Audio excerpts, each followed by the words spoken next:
At the pinnacle of his power, a man risks losing control. The world is not kind, so its king has become cruel. Murder is never mercy, it's never noble, and it's never redeemable. To the maniac, murder is an art form.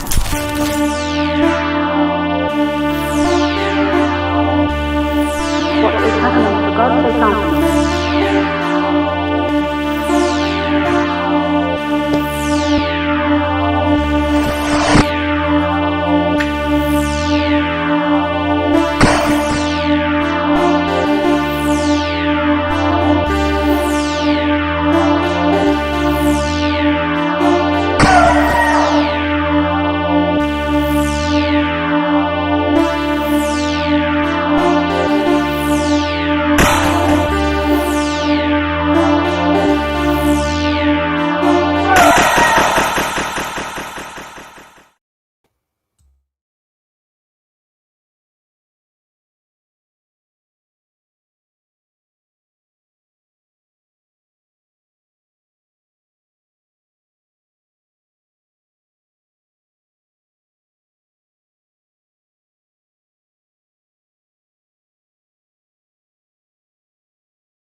Well, that makes sense. Let me start again.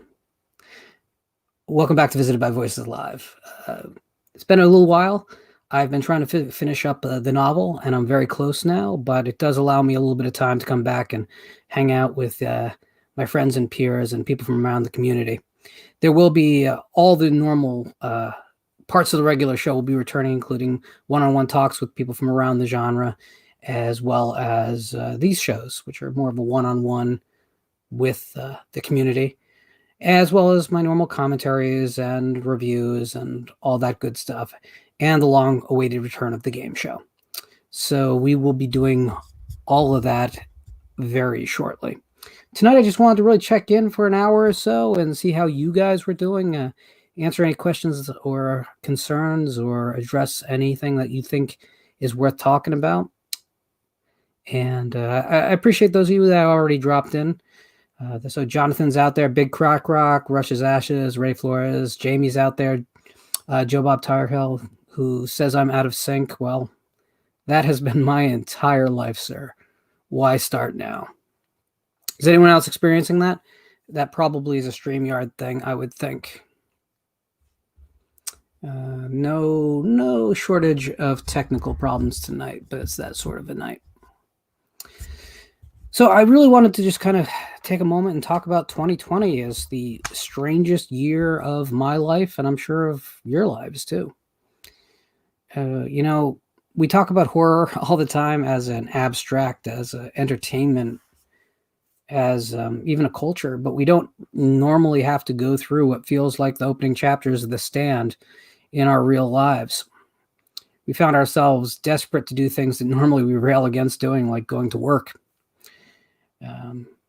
It's a remarkable time to be alive, and I don't mean remarkable necessarily in the way that most people use that. I think people will be writing about this time period both in history books and in fictionalized form for a long, long time. And living through it, it's interesting that all the kind of pandemic fiction of the past all wasn't really that far off base. From government response to our personal responses to the debates we've had. The best parts of humanity have been on display. You've seen a lot of people act very selfishly and good. And you've also seen people's worst impulses to bicker over the least human parts of us. The hope of the new year, I really just hope that we can turn a real corner and get back to the business of figuring out what the meanings are of our lives. And maybe this can be a reset for all of us. Maybe all of the problems that we've faced in the past year, whether they're social or political or whatever, really grinded you down this year while the pandemic kind of stomped on our faces. Maybe it's time to rethink all that and put its importance away for a while. Get back to maybe seeing each other as people. And we're all imperfect, and that's what's beautiful about us. The worst world would be the Stepford wife world, right? Hey, Sean, welcome. So I do have an open floor tonight, so if you guys want to ask any questions in the chat or send me any questions on Twitter, feel free. By the way, if you don't follow me on Twitter, that is a way. You have an open line to me at all times. I answer literally every message that gets sent there, and I will follow just about anyone back. That gives you access to me there. My email is not a surprise either. It's not hidden anywhere. It is just visitedbyvoices@gmail.com. And so you can reach out to me in any way you'd like, and I'll try and answer any questions, or if you want to broach a topic, let's do that. This year in movies, there was some really heavy hitters for me, some real Restore the Faith titles. You've heard me talk about them a lot, so I mean, I don't really want to focus on any one too much, but any year that gave us The Relic and The Dark and the Wicked and The Empty Man is not a bad year. And the fact of the matter is, although there's been titles I've really loved in previous years, there was a lot this year to really enjoy, and a lot that got out there to the theaters and the drive-ins where they normally wouldn't get an audience. And I think that's an extraordinarily positive sign for the future, because I think once the pandemic's over, people are still going to want to keep the good things that happened during this time. At least that's what I hope. Hey, Daily Ghost. I also think that this year was the year that Shudder finally became what it had promised to be.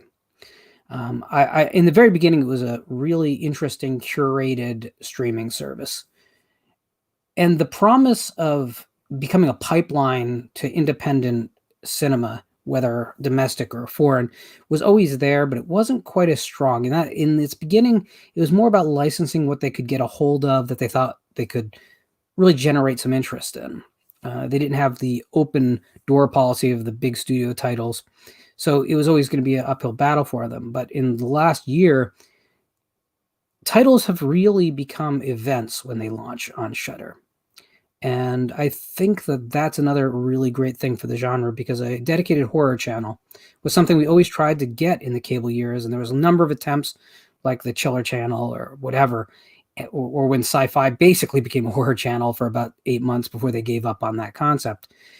But it never really worked. But Shudder is working. So the Joe Bob thing continues to be just absolutely the biggest community building element in our genre.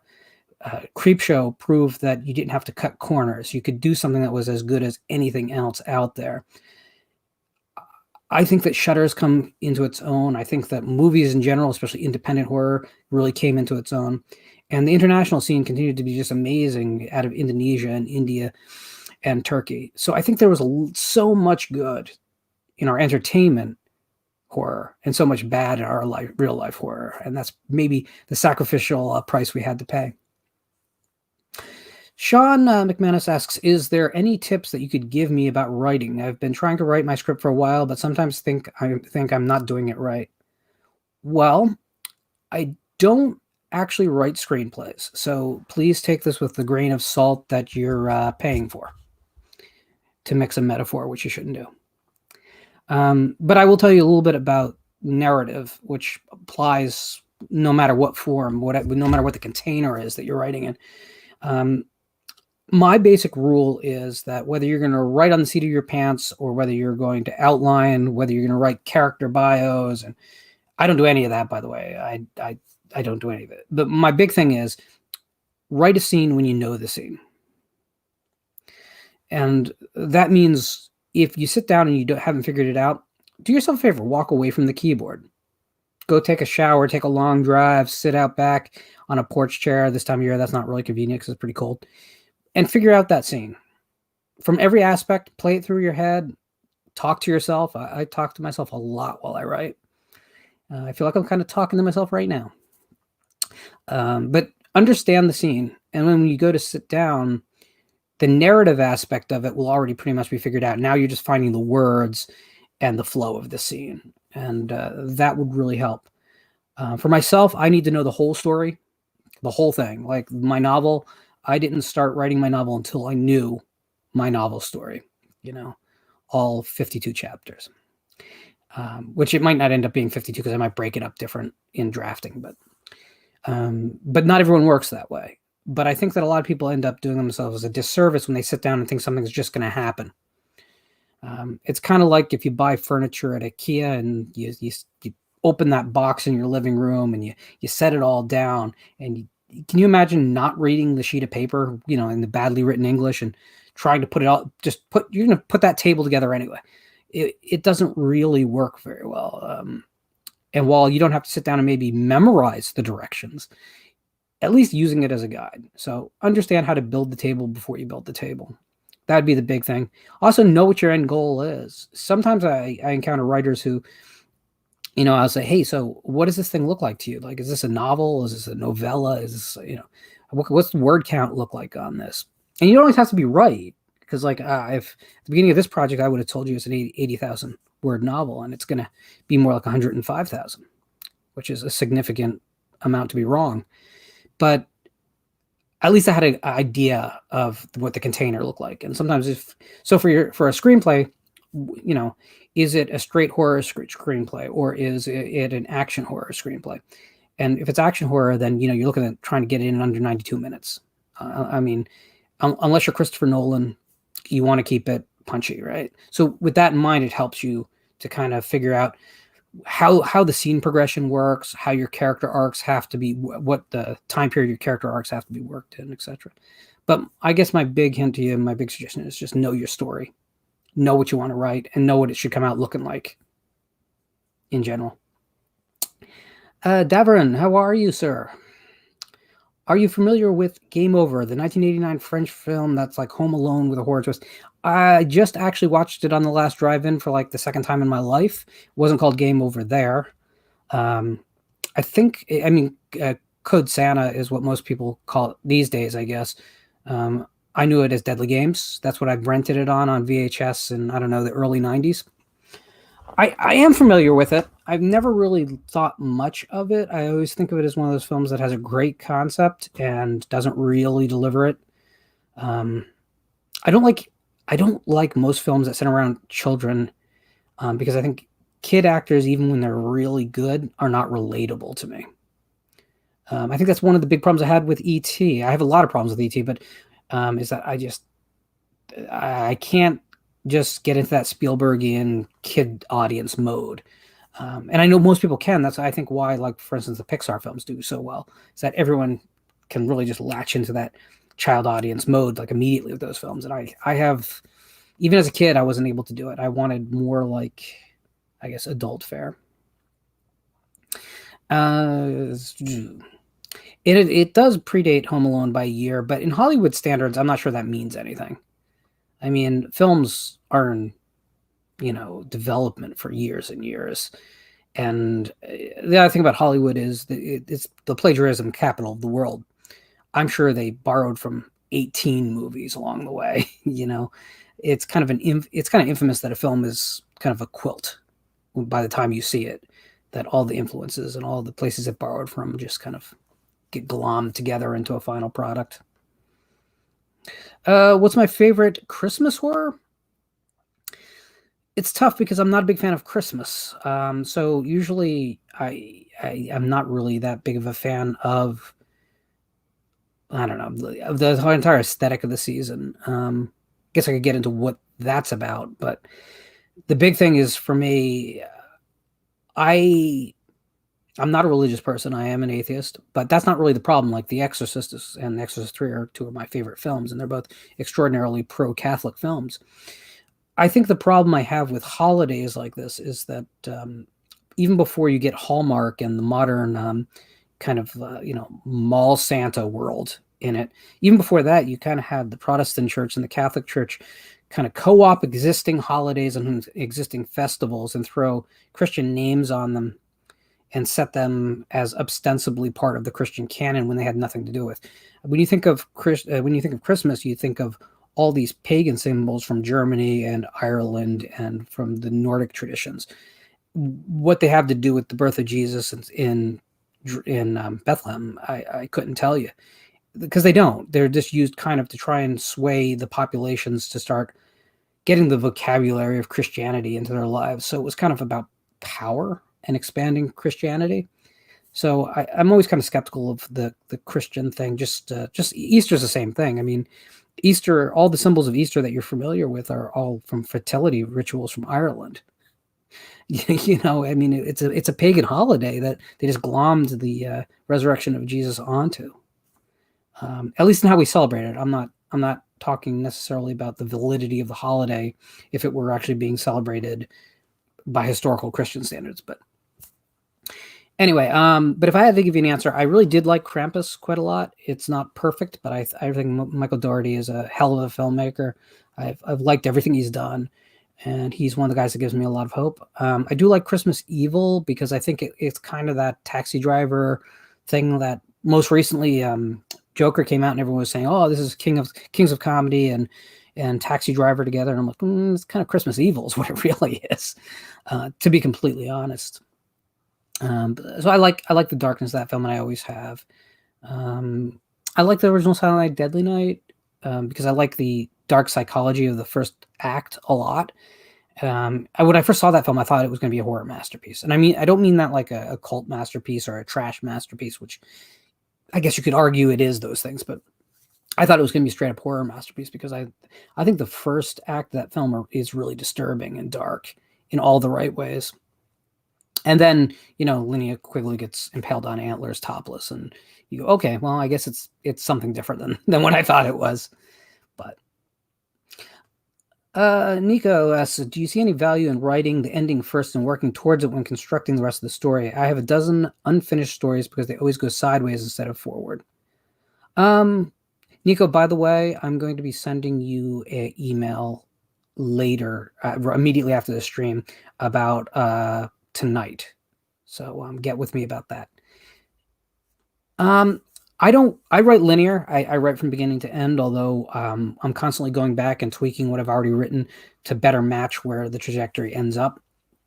But no, I don't write endings and work backwards. There's certain genres where that makes all the sense in the world, like cozy mysteries, the traditional closed door mystery. You know, writing the solution to the math problem makes a lot of sense if you're going to work towards that solution. Horror doesn't really work that way. Horror on some level should be either claustrophobic or the opposite, or the Lovecraft tradition. So either I use Halloween as the example or Alien as the example. Either way, it doesn't really matter. Halloween starts with the town of Haddonfield in widescreen, right? And then as we go on, we go to the Lindsay house, and we end up in a closet with Michael Myers coming at Laurie, right? So the film's scope keeps getting smaller, and the cast keeps getting whittled down too. So that's that claustrophobia that works so well in horror. I'm not sure if writing small and then making it bigger makes a lot of sense. The Lovecraft thing is different. You start with usually one character in a very isolated place, and they discover how immense the world and scary the world is, right? So that's kind of the reverse. But there again, I'm not sure how you'd really go about that. So for the horror genre, I think writing linear makes sense for me. But again, everyone's different. There might be a writer out there who would tell you exactly the opposite. And I guess proof is in the pudding. Read my work. If you think I do well, then maybe take that advice. If not, obviously don't. It's Sean is writing a straight horror script set in World War II. I have the ending already in my head. The hardest thing for me is to write dialogue that matches the scenes I have in my head. Well, I could talk for hours about dialogue, but no one wants that. Dialogue is all about the integrity and the economy of words. So integrity, first off, because it's point of view. So if I'm talking to you, I wouldn't tell you anything I know you already know. And I would ask questions to discover what you know. So most dialogue should end in question marks. Most good dialogue. Otherwise, you run the risk of putting too much exposition in your dialogue. The second thing is the economy. When we speak, eliminate all words that are not important. So if you had two characters, one's going to ask to borrow a cigarette from another. Hey, comma, can I borrow a cigarette? Question mark. Reads like kind of bad dialogue. Gotta smoke? Question mark. That reads like someone actually said it. Now, the other thing to worry about there is that what works on the page isn't necessarily a perfect reflection of how we talk in real life. So you got to be a little bit careful. Sometimes it can come off as too stylized, and you don't want that either. But what I'd say is listen to how people talk and keep perspective really in mind. Like, would this character really say this to this character? Because if the character already knows it and we're really talking to the audience, then you're doing dialogue wrong. I'd say start there and just keep going.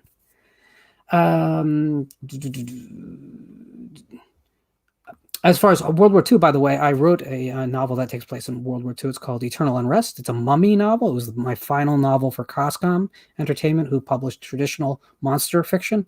It was about the British Museum emptying out all their exhibits onto a freighter to cross the Atlantic so they'd be kept safe in America. Because, of course, Britain was being bombed. And halfway across the Atlantic, a ancient Egyptian exhibit comes alive. So that's Eternal Unrest. And I think World War II is a great period to set anything because you don't have to worry about a lot of the modern crap that makes fiction so unappealing. And, of course, you're talking about a very high level.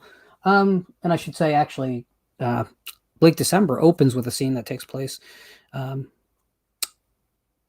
in a concentration camp, but there's only one scene. So I do like that time period as a setting for, especially the horror field. I think it's entirely appropriate. Although some editors won't agree with you, by the way, especially when you talk about the Holocaust. Hey, Griffin. Griffin says it's good to see you. Is Brian Hodge my favorite overall writer? So I've said for a long time that Brian Hodge is my favorite living writer. I would say that before Blatty died, he would give Hodge a hell of a run, but they would be in a sprint towards the finish line together. I'm also a huge Lovecraft fan, which people know. I think it's impossible to take two writers working nearly a century apart from each other and compare them apples to apples. So I tend to not look at the some of the historical figures that I really love. I will tell you that I think there's high points for some writers that put them in the running there too. Also, a big Shirley Jackson fan. Her work in the genre in particular, but huge Shirley Jackson fan. But yeah, I'd say I'll go with Hodge being my favorite. Sure, I certainly tell him that. And Hodge, Brian is just an amazing person, by the way. Like, on a personal level, I've met so few people with the kind of integrity and humanity that Brian has. He is one of my favorite people. We're not close friends, but we definitely always, every time we're together and virtually or whatever, we rap really well. And I get this immense warmth off him that I don't get off of everyone or most people, to be honest. Sean says, Lauren just mentioned my country, Ireland, so I'm happy. Well, I like Ireland. I've never been there. I think I will get there someday, but, intercontinental flight right at the moment, probably not in my direct future. Black Christmas, the original, or Silent Night, Deadly Night, the original? Black Christmas, although everyone beats me up about this. I love Black Christmas, but it's a film I want to watch about every 3 years. People who say they watch it every year, I can't imagine. It's not that sort of film. It's a film that needs to be digested. I can never watch that film as popcorn entertainment because it's not. It is a deep, dark reflection on where America and feminism was at that time, which is why that most recent remake, which I still have not seen, is so problematic for me. It's because that movie seems to be talking about where they want women to be. They're not focused on the struggle. They're focused on what the slogateering of the movement. And I think that's exactly the wrong approach if you're going to work in the horror genre. Now, there's other genres, like if you do like high fantasy, that approach would work like brilliantly, or even science fiction brilliantly. Horror is about the dark emotions. So to focus on like the empowerment side of it, that's kind of like the opposite of what horror does. That would be like having a haunted house film where, like, the ghosts never do anything terribly, that the ghosts never do anything that upsets the happy family. Davin. One other question. Do you know of a horror movie guide called Terror on Tape from James O'Neill? That was my first gateway into thinking about the genre and leading pictures. I actually have it somewhere here. I haven't cracked it open probably since the mid-90s. I used to, especially before the internet, I was a junkie for, if there was a book, a resource book about the genre, I was a complete junkie about it. I would get a hold of absolutely everything I could. And I've never been able to give any of those books away or sell them, or they've all made all the moves with me. Even if I don't utilize them anymore, because it's way easier to just Google an answer. But for a long time, it wasn't easy to get answers about the genre or even discover anything from previous decades. The number of resources were really, really two hands. So we live in better days on that side of things, definitely. Although I'll say there's just as much inaccurate information on the net today as there was in those books back then. So it's I wouldn't say it's better in a perfect world scenario, but at least it's easier. He says he still remembers drooling over its contents through my high school and half of college, thinking about all those cool sounding horror flicks, waiting to get my hands on them. Yeah, that's exactly it. There was a clear progress for me from like getting the newspaper and circling all the movies in the free TV guide that I wanted to see. And a lot of people misread that. It's like, I'm not saying that I would make a point to see all the movies, because I couldn't. You'd be in school when some of them or you were out with your friends. You weren't necessarily going to always make the sacrifice to watch the movie. And sometimes you just, especially before VCRs, were in houses, you didn't have a way to shift a 2 a.m. showtime. But just knowing that they existed, like, hey, I remember I circled this title before. It would make you hungry for it. Maybe the description was a little bit different this time. So I was a kid with a lot of imagination. So I was always thinking, like, what would be happening in this film? What would this be about? But there was titles like, Don't Be Afraid of the Dark, which I recently did a video on, that I wouldn't miss for anything. I would, whatever hat took. Not hang out with friends? Sure. Not sleep? Sure. Hide from my parents and turn the volume all the way down. I can't tell you how many movies I watched without any sound at all because I was supposed to be in bed. I mean, God, a lot. A lot.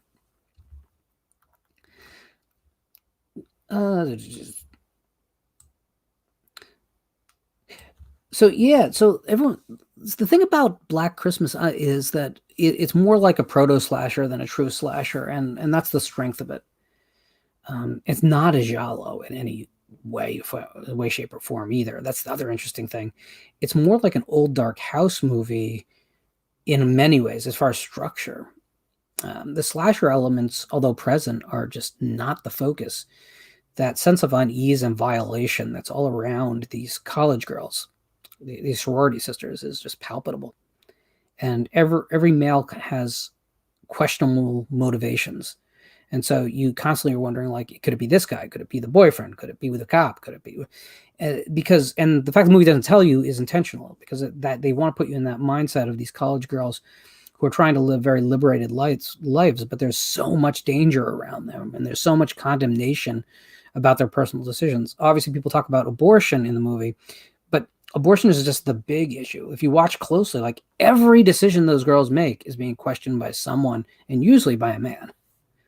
Which is that's the thing. Like, I'm not against messages in movies. I'm all for movies expressing a viewpoint. I just want a movie first and foremost, and I want the message to be really well written, because otherwise it comes off exactly as it sounds like it'll come off, which is like labored and self-important and pretentious.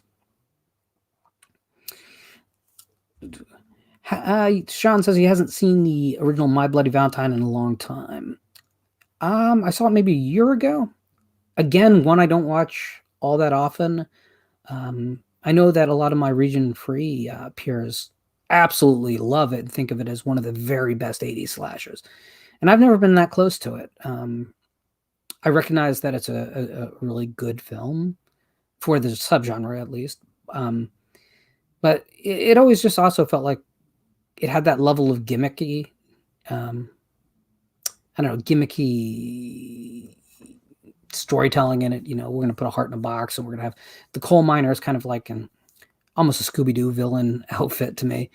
It's not, in no way is it bad. I'm not saying that. And I like the tone of much of it, but it wasn't one of my favorites from the period. I think that the sequel remake, whatever that thing is, the 3D film, in a way is more successful until it's not. Like, I think the first two acts are really strong and the third act is kind of pretty weak.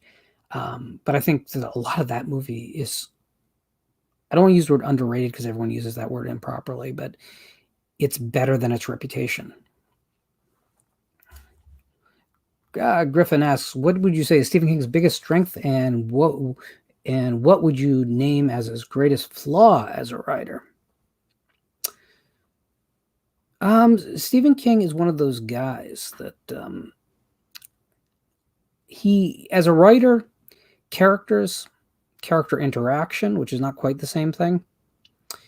Some of his dialogue, I think he is really good at setups. And then on the other side of it, I think he's not as good as with the punchlines. Like, horror is much like jokes. You in chapter 2, you set something up, and in chapter 8, you pay it off, and that's where the punchline lies. And I'll give you an example of that, so it's not quite like this, so it's relatable. In the movie The Conjuring, the clap game, right? Set up early, and at the end, it becomes a scare, right? So it's the setup and the punchline. King is really good at the setup, and I think he sometimes stumbles with the payoff. And certainly with the payoff to the entire novel, it's often the case that what we have in our heads must be coming. Is what we would get there, it's kind of less than what's in our head. So it can feel underwhelming. But that said, when King nailed a novel, whether it's Misery, whether it is Pet Sematary, whether it is Carrie, it's hard to find a lot of flaws, period. And it's easy to armchair quarterback and talk about how he could have done things better or different. But we got to remember, like, he was inheriting a world where, yes, there was your Richard Mathesons, and there was your William Peter Blatty's, and there was your Thomas Tryons, but the new modern horror writers had not yet really found a consistent voice. They hadn't really found that way to take the horrors of the Gothic age and the Elizabethan age and put them in the suburbs yet. And he did that in a pretty profound way, in a way that was extraordinarily, well, I was going to say generation, but generations defining. So Stephen King has been one of the most important figures of the horror genre, regardless of media that can be even named. I used to be a huge fan of everything he did, and I think I was almost blinded by kind of fan worship in a way. But he was so important. He was doing so much good work. It's hard not to feel that way. Today, I think there are younger voices that are a lot more vital, that I think deserve a bit wider of a spotlight. And because the media just focuses on Stephen King all the time, this is like Stephen King and his son, The Roadshow, all the time, that other voices are not getting the exposure they deserve. And so I tend to downplay King when I talk about the genre. I don't mention him as much as some of my peers might. And that's really why. It's not really to beat up on Steve King, who's done so much for the genre and is part of the reason why I wanted to work in the genre as a writer too.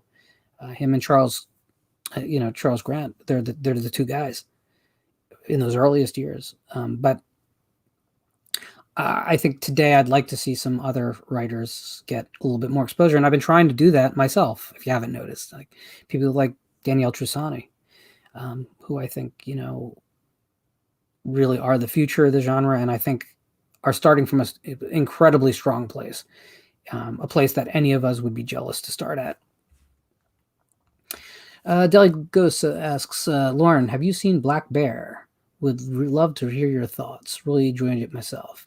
Mrs. Plaza was fantastic. I've not seen Black Bear. I'm going to add it to my list. Although I will warn you, my to be watched list is, it's pretty substantial at the moment because I've been writing a lot and I have not been watching as many movies. Jeff Woods asks, what do you think of Thomas Ligotti? Okay, so I like Thomas Ligotti's work. He is obviously the heir apparent in the post Ramsey Campbell world to the Lovecraft throne. But let's stop for a second. He's a dense writer, and I don't mean that in a negative way. I mean it isn't too positive. Like his prose is thick and heavy and academic and smart. And I find myself reading his work slower than a lot of other modern writers. So I think it's kind of going to end up being a thing whereas he has his niche and he's probably not going to ever be able to expand beyond that niche because he is just too smart and too literary for the mainstream. But I think he's important and I do enjoy his work. Davern says, my relationship with horror movie guides in written form to a T. Buying them and browsing them has stuck with me today. It's one of my favorite obsessions. When it's all we had,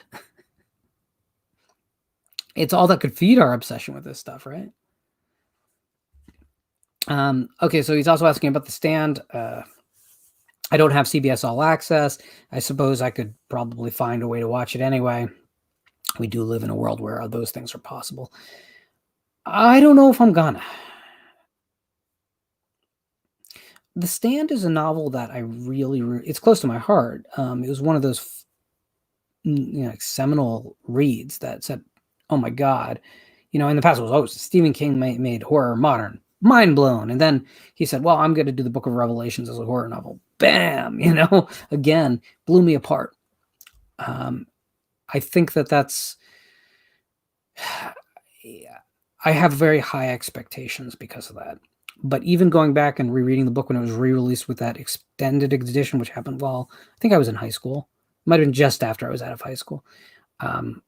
Wow, I didn't have quite as strong a reaction the second time.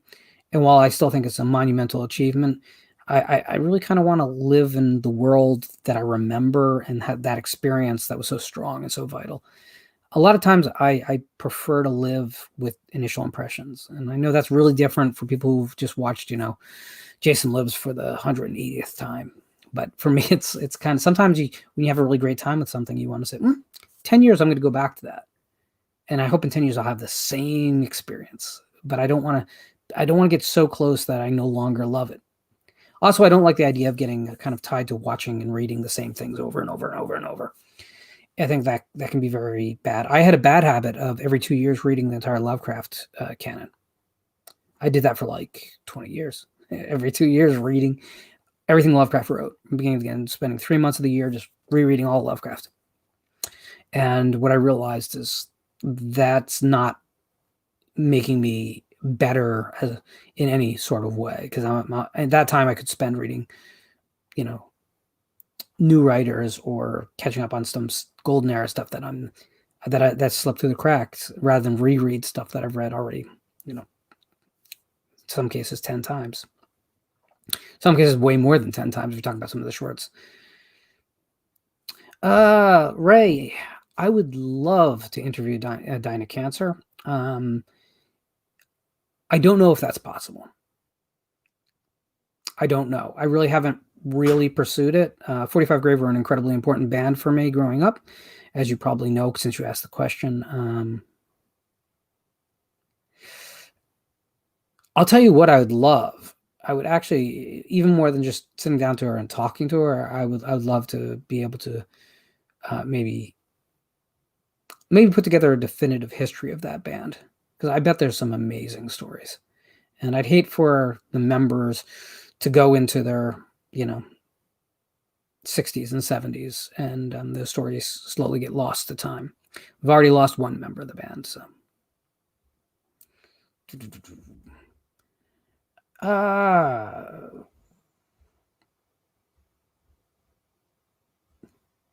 Oh, okay. So the discussion is that The Stand, the Garrus miniseries, was more faithful and better towards the novel.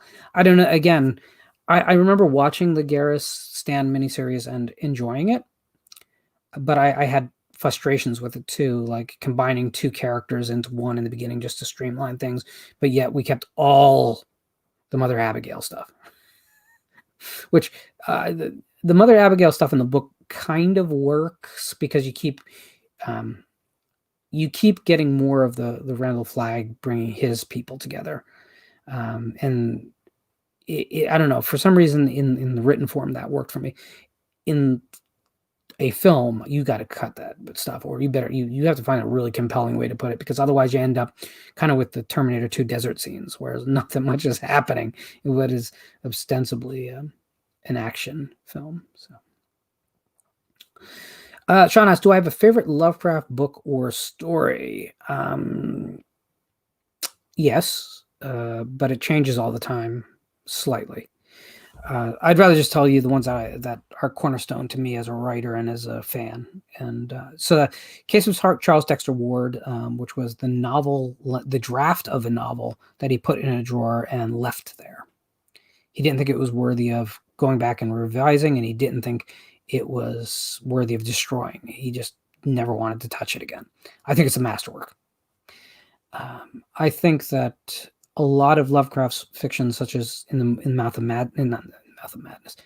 Mountains of Madness, is incredible, but would translate really poorly to film, which is why every time they discuss it, I'm glad when it falls apart. I think that The Unnameable is beautiful. It's more of a poem than a story, to be honest. But there's this whole concept of trees that grow in graveyards in the very beginning. It's in the first page.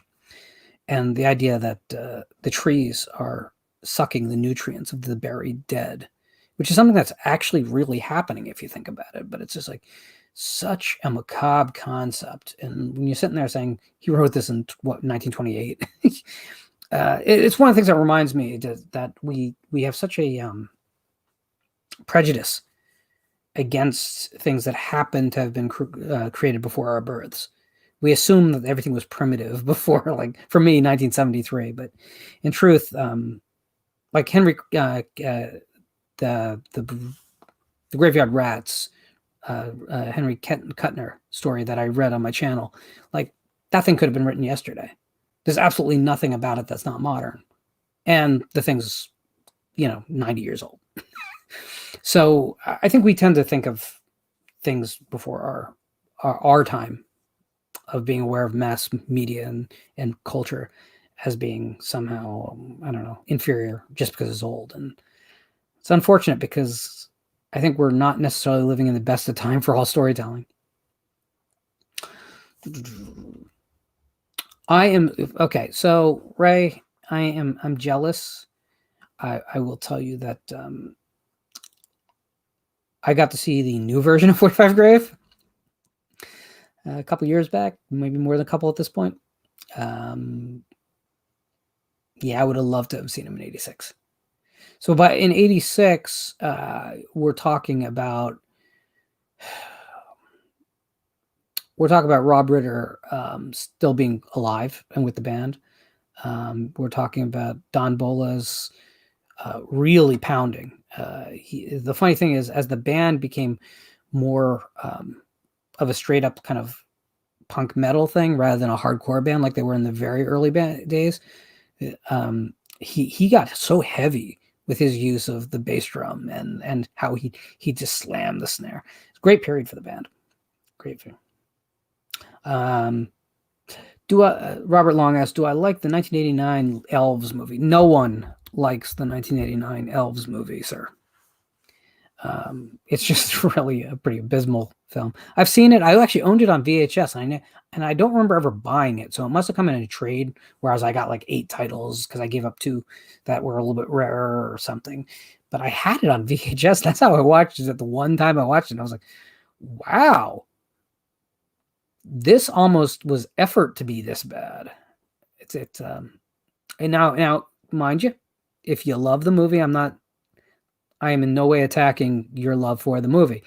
I just did on my channel a kind of review / rant about the corpse prison movies from Japan, which I love. And I know that most of you, if you actually catch up on them, are not going to love them because they're cheap and tawdry and kind of stupid, but they're also really, really, really fun movies for me. And I think they actually kind of are way better than they have any right to be, considering, that any of us could probably go to the Best Buy and buy the equipment they use to shoot the film.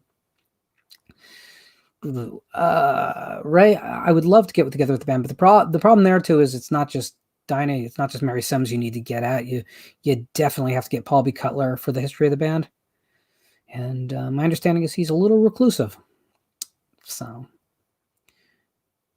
Griff asks, have you ever read or watched an interview with a writer that you admire and heard them proclaim a statement you deeply oppose? All the time. All the time. So everyone here knows how I feel about Kathy Koja as an example. I love Kath. I think she's amazing. I think she's one of the most important writers of our time, and definitely one of the most important voices, literary voices of our time. How she tells a story no one else could do. That's a thing that only she can do. So I'm in awe because my writing style is not something that's very personal. It's not. I don't know if you guys could actually hear my voice while you read my work. I don't know if that would be even a thing, but you can hear her loud and clear. But I mean, politically, she and I are about as far apart as we could be, and she's very public about her beliefs. That does not hurt my opinion of her as a person, or as a creator, or as a writer, or as someone I look up to. You can't look at people just by the things that you disagree or the things that you agree. You have to love the beauty of us all being different. You have to. And by the way, if you're only reading stuff from people whose viewpoints you agree with, you kind of suck as a human being. And I mean that. I mean, that's really judgmental, but I mean it because you're doing humanity wrong. You're trying to live in a bubble, and that's not what we're about. We're a social species. So get out there and mix it up with some people who you disagree with. Doesn't mean you have to end up agreeing with them, but it does mean you'll be a better person for just listening to what other people from a different world have to say. On the other hand, I certainly, like, as big a fan I am as Dan Simmons, he goes the other way. I mean, he's so conservative that sometimes my teeth hurt. And because I'm a libertarian, right? I'm in the middle of all this. I side with freedom, not dogma. But sometimes Dan Simmons will say something and I'll in an interview, and I'll be like, oh, okay, don't want to hear more of that.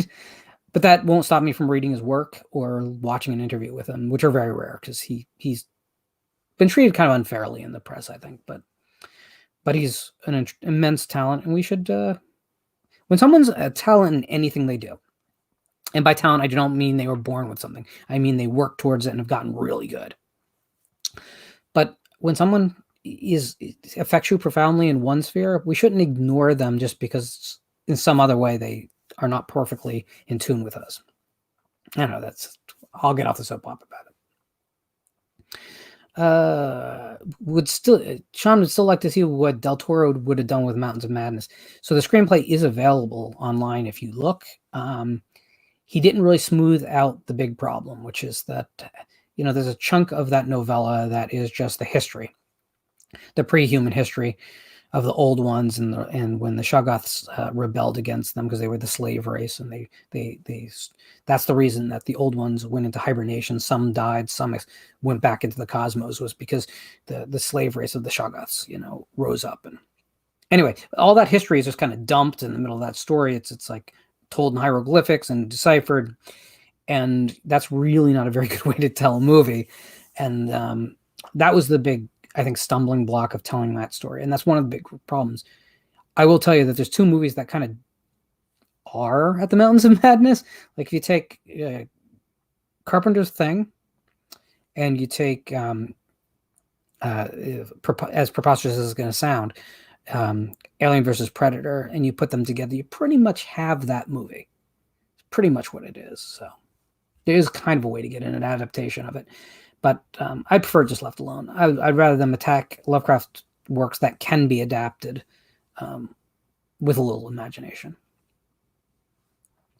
A short reflection on the movie opus of Philip Ridley. Have you seen them? Reflecting Skin, The Passion of Darkly Noonly, and Heartless. I love Reflecting Skin. Again, it's the most David Lynch film that David Lynch never directed. I haven't seen the other two, and I'm a little bit embarrassed to admit that. But as you guys, I'm sure, are discovering, I haven't seen everything, and that's not even a goal of mine. I don't need to be the comprehensive encyclopedia of all things genre, but I really should do better about an artist that I liked as much as as the Reflecting Skin. So. Definitely says Elf sounds right up my alley. I'm a sucker for rubbery creature movies from the 80s. I'm not sure that this is what you're going to be looking for. Get ready for a younger brother who's kind of pervy towards his older sister, but not in an even funny way, just in kind of a, hey, that was kind of gross, but non-committed. There's a lot of just, it's not a great film. Rock Music Forever 90. Did you ever get your copy of Relic from Scream Factory? I did.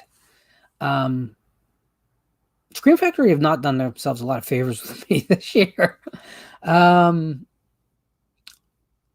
So if you don't know the story, I pre-ordered it like as soon as they announced it, because the movie was my favorite film of the year, and I kind of knew that after my first visit to the drive-in where I saw it.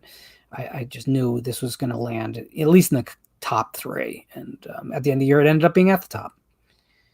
Well, in my view, a pre-order should definitely arrive at my door on release date. Now it's COVID year, okay, whatever. But the problem was, on release date, I was at a Best Buy, and they had copies of it. So I'm like, oh, when I get home, it's going to be there. Cool. Nope. So they could ship it through retail, but not get the pre-order to me. And on top of that, it was cheaper at the Best Buy than what I paid for that pre-order. It took them a week and a day to get me, after release date, for me to get my copy. So that didn't impress me. I actually called them out on Twitter. They didn't answer. And then on top of that, I think the disc is not a great transfer of the film. It's okay. It's not like there's some huge flaw that I can point and wag a finger at, but it's not great. It's not a great transfer. Oh, how am I feeling about the next round of the Hot Pepper Challenge? I've bet the whole piggy bank on you winning. Well, Jamie, you shouldn't have done that. So I'm really confident with habanero, because I have eaten habaneros. I'm not going to say regularly, but plenty of times. I know I'll be okay with that. Now, ghost pepper is a different issue. I've had ghost, and it's brutal. I don't know if I can get beyond it. When you get to the Trinidad Scorpion, I don't know. And then, of course, the Carolina Reaper, which is the last round. I'd love the bragging rights of saying I've done it, but I'm just not sure I'm all there. So if you really bet the piggy bank on it, you better hope that everyone drops out before me. Darren asks, have you ever considered writing a book on horror films? If so, what subgenre would you cover? Also, would you ever write a book on a favorite director? Again, if yes, who? You know, I am kind of what I am. I kind of just, I'm a novelist. I think I'm a good novelist. I think I'm an okay short story writer. It's kind of what I do. I could spend the time to figure out how to do a nonfiction book, but in the meantime, I could be writing another novel, which is where my heart's at. So I probably never will do a nonfiction book. But if I was to, I would love to write about either the flyover years of horror. And what I mean by that is everything post-war, so 46 to about 68. You know, so from World War II ending to Night of the Living Dead or so. There's this whole period that people tend to just dismiss, except for those, oh, well, Psycho. Okay, great. You mentioned one damn film. But there's a whole lot of films that got made in that period that no one, even the most hardcore people, we don't. We talk about the 30s, we talk about the 40s, we talk about the 70s, we talked about the 80s. But there's these decades, just decades of the genre's history that are really poorly covered anywhere. Of course, with the internet out there, it kind of makes a book irrelevant. But that's my answer. That's what I would do. You know what? Jeff, the movie Heartless, is that the one with is that the love story about the girl who eventually cuts out her lover's heart at the end of it? Because if so, I have seen it. I don't think I realized it was by the same director. Griff says, outside of horror genre, what was your favorite films from the 40s? Oh, geez, I'd have to really think about that. I'm really poorly versed in most genres outside the horror field. I hate to make myself sound that limited, but I am. I really am. I'm not well-rounded. I'm not a fan of comedy in general. And it seems like comedy and horror, when we look back at the generations, that's where most people land. Straight drama, I've never really had a foothold in either. So I don't know. Nico says, are there any thrillers that skirt the edges of horror but aren't technically horror films that you like a lot? Yeah, there are. So before I answer that like robustly, one thing I would say is that I think that thriller tends to be like Weasley language. I don't have a problem with including most of those under the horror banner. I think if something's intention is not to scare you, not to hold you in suspense, it tends to not be a thriller. But those are the same attributes I would fold into the horror genre. I don't have a problem with a big tent. People get really messed up and, oh, Jaws isn't a horror film, or Silence of the Lambs isn't a horror film. And I'm just like, guys, seriously? The shark eats people, so does Hannibal. Can we just, if we're going to define everything so small, we're never going to grow. So, because at some point you'll have covered everything you need to cover about serial killers, right? So we have to be able to expand from there. But yeah, so the thing about thrillers is when you look at a movie like Shallow Grave, which I think is one of the most tightly tense narratives. It's the British film, because I know there are a couple with the title. I think that those films are great watches. If you, again, every 3 to 5 years, you go back and watch it, you'll be like, damn, that's great. But I think thrillers, even more than horror films, can lose their luster if you watch them too often, because they rely on a certain amount of intimacy. And as we watch movies, we get more familiar with them, which you'd think would make it more of an intimate experience, but it actually isn't. You start to watch it on a different level, whereas the first time you're watching, you face the wall. The next time you're going, the lighting in that scene is pretty good. And then the third time you're like, wow, that actor really did a good job, because what's coming up, they've already foreshadowed. You get comfortable with film very easily. And even though you might love the films more and you feel closer to them, you're actually getting further away from them, because the experience is no longer immediate. You're not drawn into what the next scene's going to do that affects how you're watching the movie up to that point. Griffin's question for everyone from Griffin: what is a film that you've watched in a theater more than 2 times? Jamie will like the answer to this. The film I've seen most in theaters is Twin Peaks Fire Walk with Me, which I went to every day of its first week in theaters. Every night I went and I watched Fire Walk with Me. The first night I actually saw it twice. It's not, the funny thing is, it's not even in my top 25 films. It's not even my favorite David Lynch film. But for a certain time in my life, with a certain obsession, it was really important. And I also wanted the film to do well. That was a very conscious decision. Now, obviously, the money I threw in didn't much matter because the film did horribly, but yeah. Saw Hellfest 3 times in the theater. Mostly because after my first experience was a solo experience, I kept dragging anyone who would come with me to it. Like, no, you got to see this in theaters because you're going to regret it later on. And, but I don't tend to go see a lot of films more than once. And sometimes it's not up to me. Sometimes, again, friends are like, oh, we're going to go see the Star Wars movie. I'm like, oh, I was dragged to that already. Do I have to go? Well, but we'll have fun. Oh, yeah, great. Jamie saw Lost Boys Part 3. No, she saw The Lost Boys three times when it came out. I saw The Lost Boys on video cassette for the first time, and I didn't have the reaction that you did. It takes a lot for like straight vampire films to really do much for me. I like the vampires as a metaphor. I don't like them as actually like vampires. And I get the whole Peter Pan thing, but it was so stylized. Just not my thing. Not my thing. Plus, I'm not an 80s mark, and I wasn't in the 80s either. You said something in 1975, I'm a mark for that, but I'm not really a mark for 85, you know. There's nothing about that, the aesthetic of that time that I love. I mean, living through it was bad enough.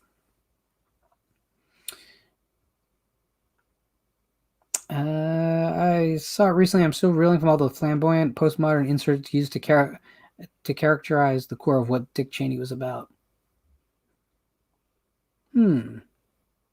Not sure what we're talking about there, but it's probably the chat might be moving faster than my brain, which is frankly not too hard to do. Sean, my next book is not about why I hate the Suspiria remake. I don't hate the Suspiria remake. The first time I watched it, I saw it in theaters. I thought there was just too much film there. When I watched it the other night with on that watch along, I simply was. I kind of feel like that's a film I should have watched once and never watched again, because I definitely saw a lot more flaws the second time. Nico says he saw Fire Walk with Me 2 times this opening weekend. It wiped me out emotionally and remains my second favorite Lynch film. It is my second favorite Lynch film too, but Mulholland Drive is my first favorite Lynch film. No one's favorite Lynch film is Inland Empire, Sean. Absolutely goddamn no one. Sean says, I hear Near Dark is better than Lost Boys, and you hear correct, sir. Even with its goofy transfusion ending, spoilers, it doesn't matter. It doesn't affect the story at all. It is just a powerhouse because it's a siege movie. Siege movies work because they're bomb under table films. You set characters and they're barricaded in a place, and there's a group of people trying to get into that place. So Night of the Living Dead, any number of Westerns. But they have a natural clicking the ticking clock going on in the films, because eventually the barricades will fail. So it's only a matter of time. And so it becomes about keeping the pressure point going and going and going and going. And I think that really, really works well for horror. Now, I just did watch VFW today. And, it seems like everyone I talk to loves that movie. And wow, I was underwhelmed. With the acting talent that was there, with the concept, with the clear love for the genre on display, it should have been way more fun. Yeah, it's really bloody, it's really gory, but it's also sometimes incredibly shoddily made. I've said this to some friends recently, but I have not seen a film with more continuity errors in my life than that's been made by professional filmmakers. There's there's scenes out of order. It's just jarring. So I'd say it's okay, but I was not in love with VFW. Griff saw Blade Runner 2049 5 times. I like that movie. Again, it's a lot of movie, so I don't know how often I'm going to revisit it. But I don't want to revisit the original one a whole lot either. I do think 2049 is better than the original. I think it has some of the same problems, but I think it's better.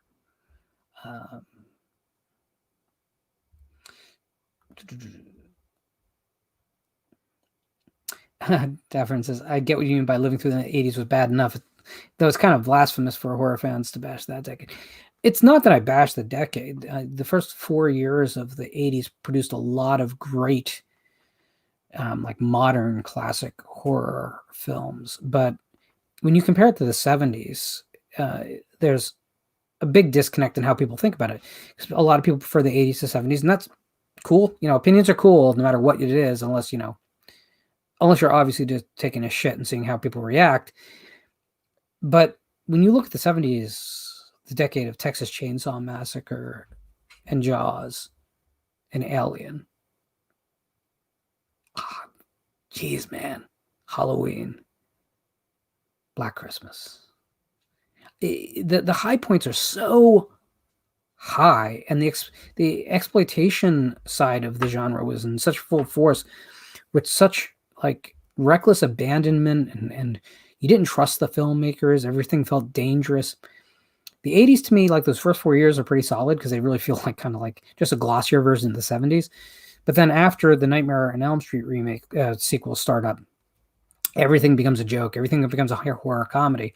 And that's always been the side of the genre that I have the least affinity for. There's exceptions, and Return of the Living Dead, but in general, I like my horror very serious. And late 80s, there's so little of that. Everything was winking at you, and hey, look at what we made with rubber to show you. I could care less how cool the monster is, to be honest with you. Give me a lame, shitty-looking monster, but make the movie scary. You'll win me over that way.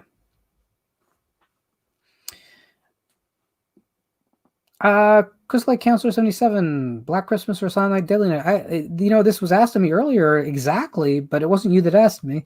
Black Christmas. Definitely. Davern says, I think Fright Night is better than Lost Boys and Near Dark. I disagree with that. I'd say Near Dark would be my favorite, then Fright Night, then Lost Boys. Fright Night doesn't, again, I like the movie, but it never became like a DNA film for me. I never cared that much.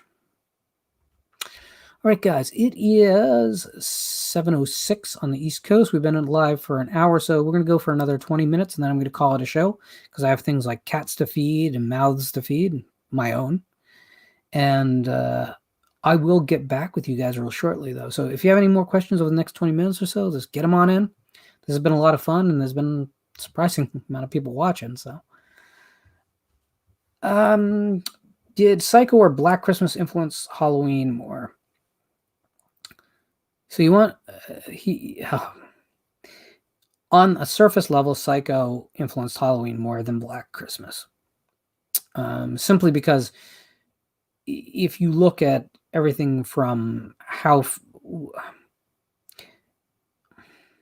I don't want to misspeak this. Carpenter wanted to make something as slick and as carefully crafted as Hitchcock did. You can tell that from the framing and the lighting and how meticulous the sequences are really staged. Whereas Black Christmas is a lot more flowing and natural. It almost feels like it was very much a film of the 70s. It felt like in that post-Easy Rider decade or so, whereas films were allowed to breathe a little bit and be a little bit less stuffy and a little bit more human. Whereas Carpenter definitely wanted to have more of a controlling presence in the film. I will tell you the film that no one talks about that I think actually may be Halloween's biggest influence, though, and that is Night of the Hunter.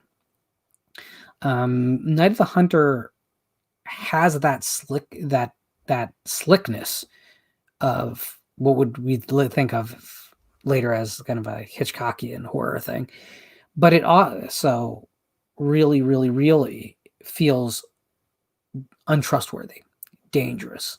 It has that, although I wouldn't call it a slasher film, it has that slasher film nastiness bubbling under it. So I would actually say, if you haven't seen Night of the Hunter, by the way, you guys need to see Night of the Hunter. It's one of my absolute favorites. It is one of the very few black and white films that made it into Terror in the Aisles, to give you an idea. Because Terror in the Aisles, there was an assumption that the audience was only interested in, like, I don't know, 68 through 84 when the film came out or whatever. Excuse me. But no, The Hunter's so strong, they had to include clips from it. Don't Look Now, an Invasion of the Body Snatchers, and The Exorcist, and The Omen, to name some great 70s horror.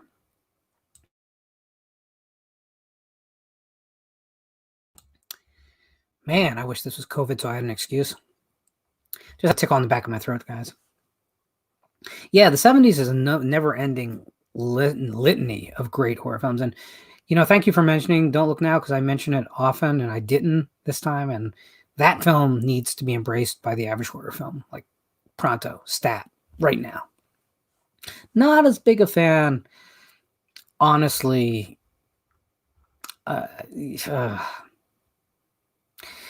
Rosemary's Baby is a film I have problems with. I'm just going to leave it at that. I think everyone loves the last 20 minutes, and the rest of the film is kind of boring. I'm going to get shit for that. I know it. The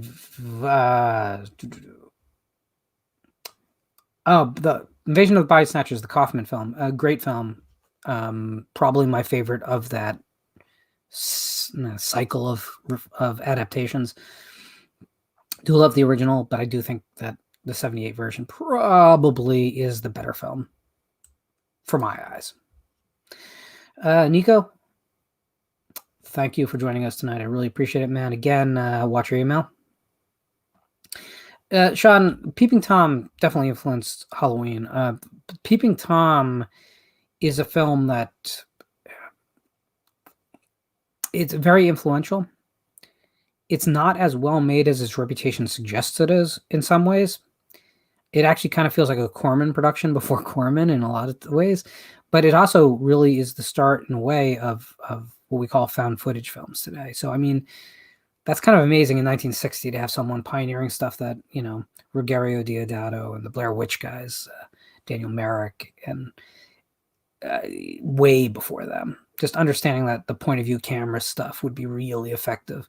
And we see that even in like the original Friday the 13th with Cunningham used all those voyeurism shots, which essentially is the same thing. In fact, the murder of Annie in the woods is like, that's Black. That is Peeping Tom to a T. It just is, just with the gore shot. Why do I have a pickle in the back of my throat? I don't know. It's getting better though. Maybe it's some poor social choices. I don't know. Name your favorite and least following of the great ones: Carpenter, Craven, Cronenberg, Hooper, Romero, Argento. I'm going to try and do this in order.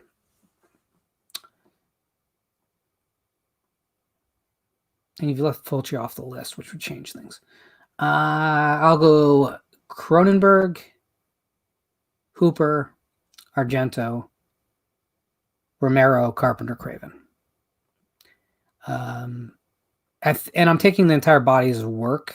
And sometimes that's tough because like later Argento is awful. But like I think I like 3 Craven titles a lot. But he made a lot more than 3 movies. So Everyone says no, The Hunter is sure a masterpiece. It competes with Night and the Demon for my favorite horror from the 50s spot. Hell yeah. Sean, I haven't picked up the 4K of Don't Look Now yet. I keep looking at it, but I'm convincing myself that it'll eventually be part of the budget line for 4K because it just seems like the kind of title that has a limited fan base. So eventually they're going to want to see who they can sell it to. Davern also says, Rosemary's Baby holds a transfixion for me for its whole duration whenever I watch it, and I must have seen it 10 times at home. Polanski's Fearless Vampire Killers is another one that it does. I love Fearless Vampire Killers.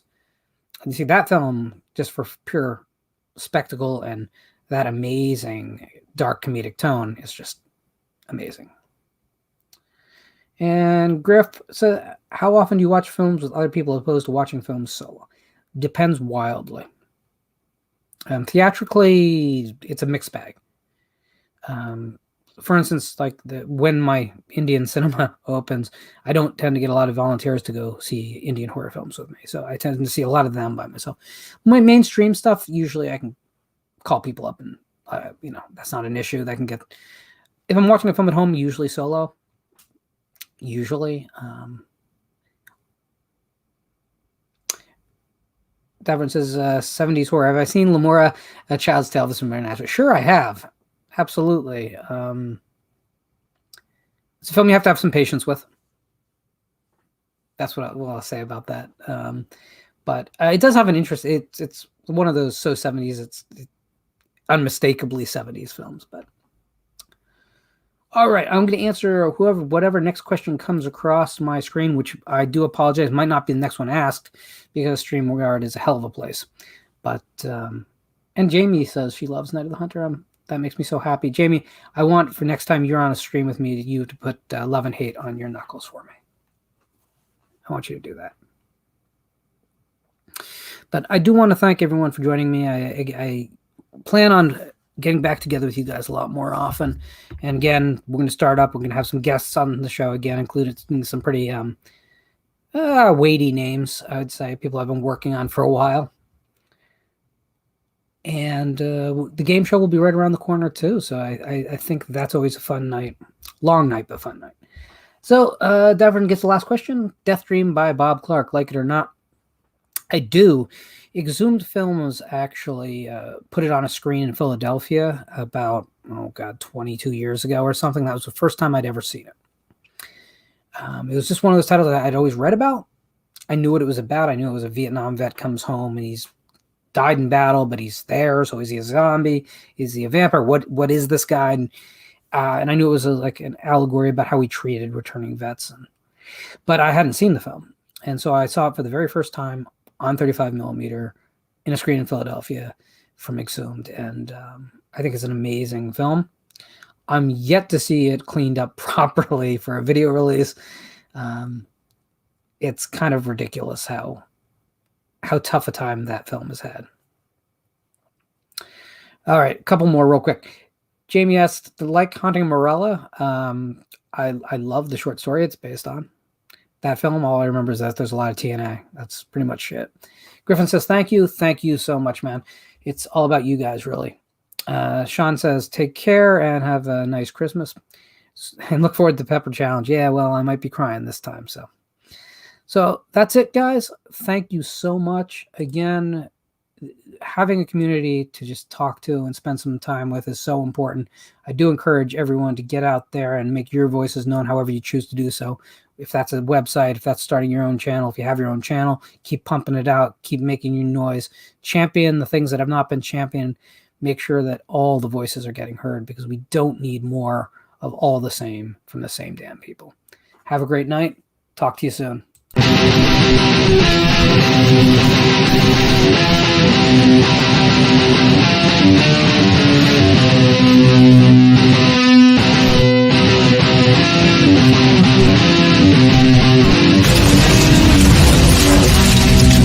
Oh.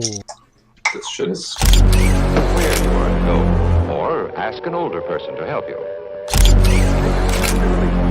You turn to extra strength science. In Florida, you duck and cover tight against the wall this way. Look at his father and stop wondering. Hey, come on, you guys. Let's clean up for lunch. There they are, two dirty boys.